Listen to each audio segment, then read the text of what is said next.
Hello, honorable members of the clan. So, guys, I hope you are doing a very, very well because, guys, I'm trying to recover my cell phone. I'm getting a lot of headache recently because I slept on top of my cell phone and the screen is like, what's up, bro?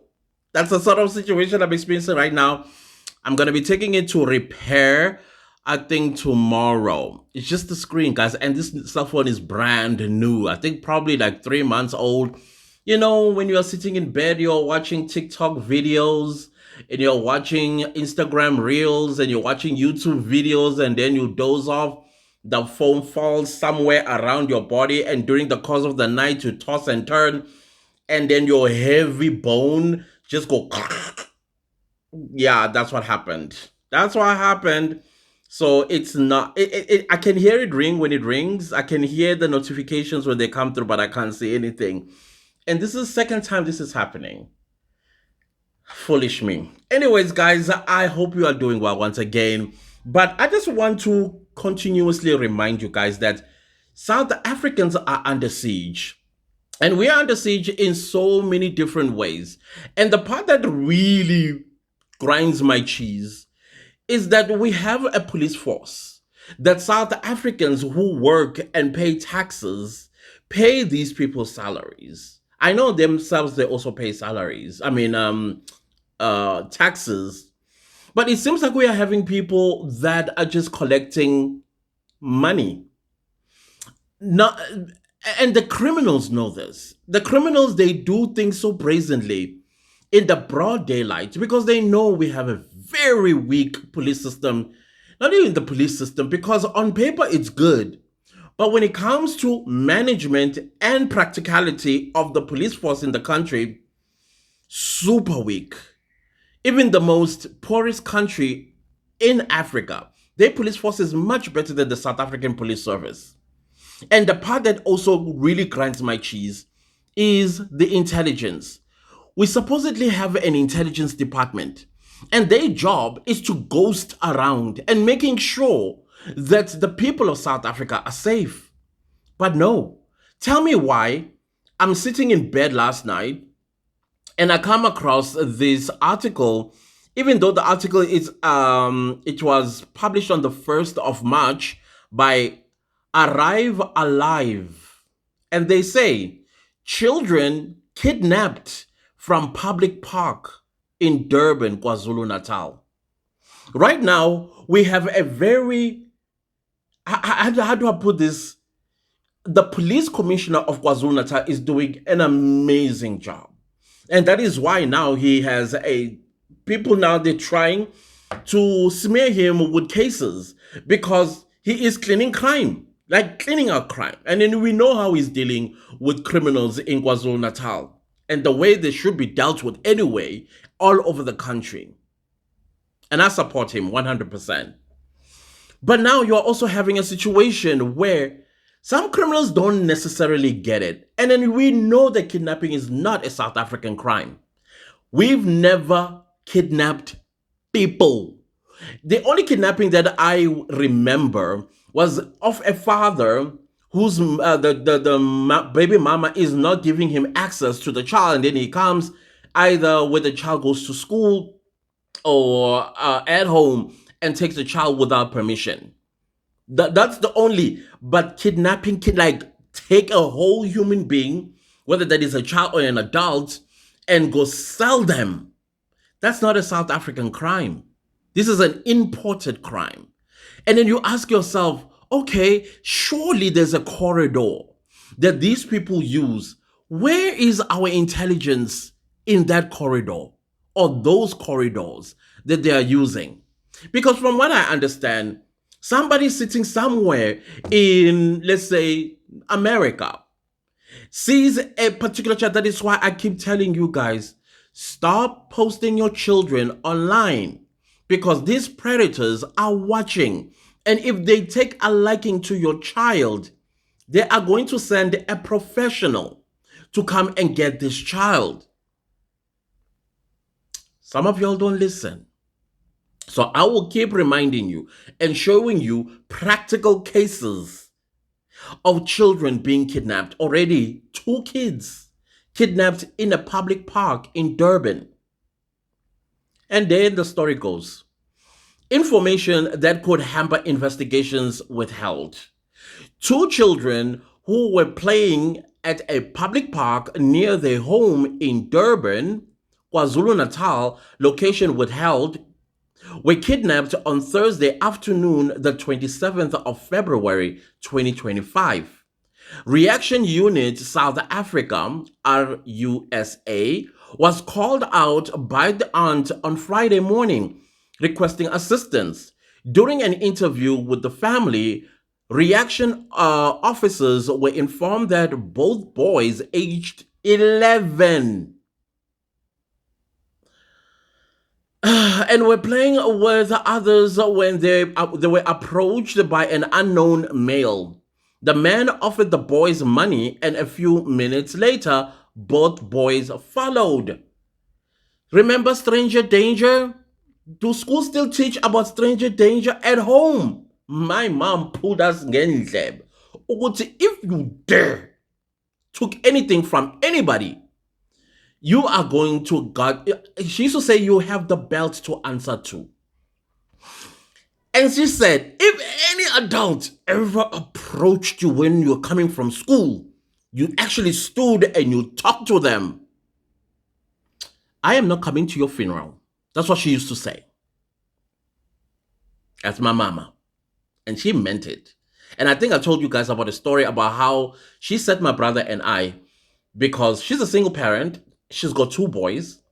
She sat us down and said, whether you are innocent or guilty, if the police ever knocked on this door asking for one of you or both of you, I want you to know right now, I will hand you over to the police.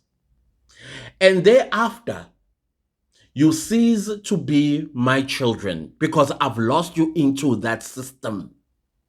And since I've lost you, I will mourn you, I will grieve you, I will be sad.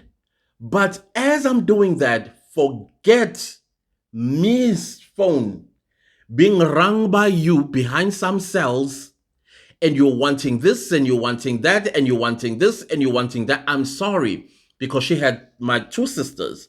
She says, I have a responsibility now of two other children that I have to take care of. I have no money for bail. I have no money to come to court. No shishili's on my bench. That's what she said. And shishili's the bench any court in this country for either of you. But I did not bring up criminals.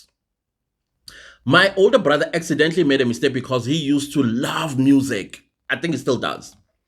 And so remember CNA? So there was a CNA in Hillbrow because that's where when we moved from Durban, we moved to Hillbrow when Hillbrow was still nice. There was a CNA in Hillbrow and it was underground of the, I think what is high rise, the name of the building. And then my brother, he was looking at some music that he wanted to buy a CD. He'd been saving the entire month for a particular, I think it was, what the group again? Drew Hill. I think it was a Drew Hill a CD that just came out. So he was saving the entire month because my mom used to give us a carry. And so as a result of that, when he went to CNA, he saw another CD that he always wanted. So he had two CDs on him.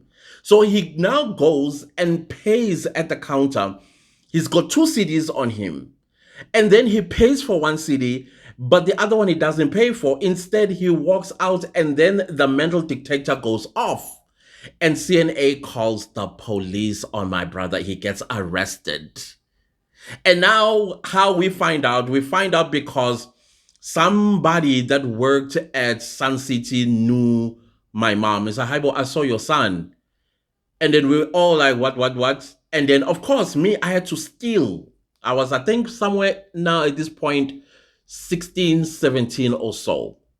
I had to go to Sun City to check what on earth was going on. And my brother was distraught. My mom, she went into this cold phase that I have never seen before. Now, my brother needed things and also needed bail and all of that stuff. And my mom said, I meant what I said. I've now got 3 children that I have to take care of. And she forbade me from going to see him ever again because she found out that I went to see him. Now, my brother went to court. Now, the magistrate, for some reason, looked at my brother. I was like, no, no, no, no, no, no. This is not a criminal. That's what the magistrate said. This is not a criminal. Find out exactly what happened. So the investigator had to go back to the CNA in Hillbrow, look at the surveillance camera, and then brought the surveillance camera to the court the same day. He's like, the magistrate was like, I am going to postpone this for 3 hours. You are going to go find me information. He came back with the surveillance camera, and then the judge was like, look, this happens all the time. It's like tacit agreement. Like I remember very, because I was in court. I disobeyed my mom. I didn't go to school. I went to court. And I remember this judge making this example. It's like tacit agreement where you are sitting watching your game at home. And then your son comes and says, Daddy, Daddy, can I have your car key? And your son is 9 years old. And then you're like, yeah, yeah, yeah, yeah. You don't paying attention to what he just said. You are watching the game. That's called tacit agreement. So something like that also happens when you are maybe excited about something. Maybe it's like also giving another example about a pen. You put a pen on your ear, and then now you're looking for the pen. You're looking for the pen, and you're like, oh, wait, the pen was just right here. And yet it's been sitting on your ear type of situation. That's exactly what happened with this boy. And then he dismissed the case. I was like, Wena, go home. Go home. You're not a criminal. That's how my brother was saved. But he had stayed in Sun City for a good 3 weeks. He came back, he was a changed person. He stopped going to taking things. To this day, my brother is terrified to do shopping. He needs somebody to do shopping for him. Obviously, he was traumatized by that situation. And the fact that my mom didn't even go once to see him.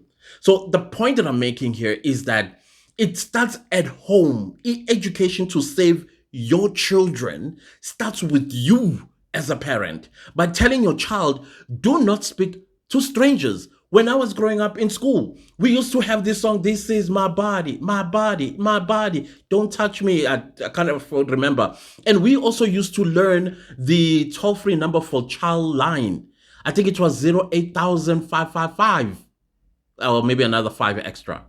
We used to be taught stranger danger. We used to be taught about everything that you can imagine to protect us as children, especially when we are in a park or somewhere. Let's continue with the article. This is sad and upsetting. I don't want to lie. The man offered the boys money, and a few minutes later, boys followed him. Both of the boys followed him. The other children only realized that they had witnessed the kidnapping when parents of both boys began searching for them. The victims are neighbors and attend different schools in the eThekwini district. Details withheld.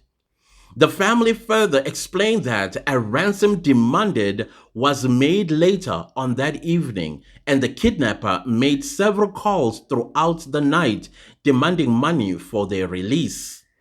At about midday on Friday, 28th February 2025, reaction officers were informed that the boys had returned home after spending the night with the kidnapper.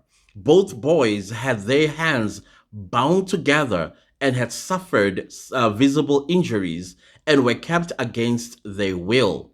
Sensitive details of this incident are not being made public on request of the South African Police Service, which is understandable. They are minors. When it comes to minors, of course, you cannot divulge information, including the identity of the children. So what is the point of my video? Because every time I come across something like this, I'm going to come to you guys until the Senzo Meyiwa trial comes back. Because I want this to be nailed in our heads as parents, as legal guardians, or whatever your relationship with your minor is. Please, guys, I am begging you. I know you can't keep your children cooped up in the house because you're going to get this headache because they'll be running around and breaking things and answering you back, arguing with you, and all that stuff that you would like somebody else to take care of. It's best when they are at the park playing. But can you keep an eye on them? Can you teach them in the house that an adult approaches you, run like a crazy person? Do not talk to them. Especially, they must look for signs like, I'll give you money, I'll give you sweets. With the moment they hear those key words, that is for them to start backing off and then look at the safe way to run and outsmart the adult. Come on, guys. Please, I'm begging you.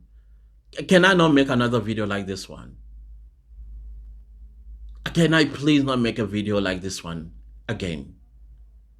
Anyways, guys, I do miss y'all, and we'll continue doing this until the trial returns. And thank you for now watching things that are outside of the trial.